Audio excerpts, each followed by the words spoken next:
ഇതാ നിങ്ങളുടെ കാണാതെ പോയ പാസ്പോർട്ടും പത്താക്കയും അടക്കം പുരയിലുള്ളത് സകലതും വാരി പണയം വെച്ചിട്ട് വേണോ നിങ്ങൾക്ക് സലീനയുടെ നിക്കാഹ് നടത്താൻ? എത്ര തവണ ഇവന്ന് ചോദിച്ചു പണം എത്രയാ വേണ്ടതെന്ന്? ഓരോരോ ആവശ്യങ്ങൾ കണ്ടറിഞ്ഞ് എത്ര കാലമായി ബായി നിങ്ങൾ നമ്മളെ സഹായിക്കുന്നു. ഇത്രയും നാളിന്റെ അടുത്ത് ഒരു ഓട്ടക്കാലാണ് അങ്ങോട്ട് അത് കടന്നിടാൻ എനിക്ക് പറ്റിയില്ല. എന്നിട്ട് പിന്നെ നിങ്ങളടുത്ത് ചക്കാത്തിന് വരാന്ന് വെച്ചാൽ പിന്നെ കയ്യിൽ പാസ്പോർട്ടും വിസയും കടലാസും ഒന്നും ഇല്ലാണ്ട് വിശന്ന് വലഞ്ഞ് ആദ്യമായി ഞാൻ ഈ പോർട്ടിൽ വന്ന് തളർന്നു വീണപ്പോ താങ്ങിപ്പിടിച്ചിട്ട് നിങ്ങൾ വാങ്ങിച്ചു തന്ന ഒരൊറ്റ സുലൈമാനി ഉണ്ടല്ലോ, അത് മതി. എത്രയൊക്കെ ഞാൻ അങ്ങോട്ട് വാരിക്കോരി തന്നാലും തീരില്ല നിങ്ങളുടെ കടം. നാട്ടിലെ ബാങ്കിലേക്കുള്ള ചെക്ക ചെലവിന് എത്രയാ വേണ്ടെന്ന് വെച്ചാൽ എഴുതി ചേർത്തോളൂ.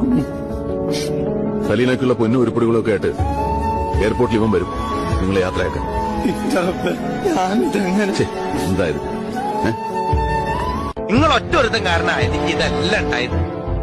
ഗൾഫിൽ പോവാൻ വേണ്ടി നിങ്ങൾ ഒപ്പിച്ചൊന്ന് 75,000 റുപ്യ മുസ്തു നീ ജീവിതം ഉണ്ടാക്കി തന്നത്.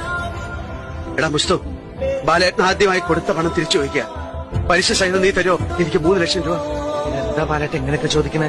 പഴങ്കഞ്ഞും പച്ചമുളകും കൂട്ടി പള്ളപ്പൈപ്പ് മാറ്റുന്ന കാലത്ത് നിങ്ങളുടെ തമാശ ഉപദേശം മാത്രം ഉണ്ടായിരുന്നുള്ളൂ ഒരു ധൈര്യത്തിന്.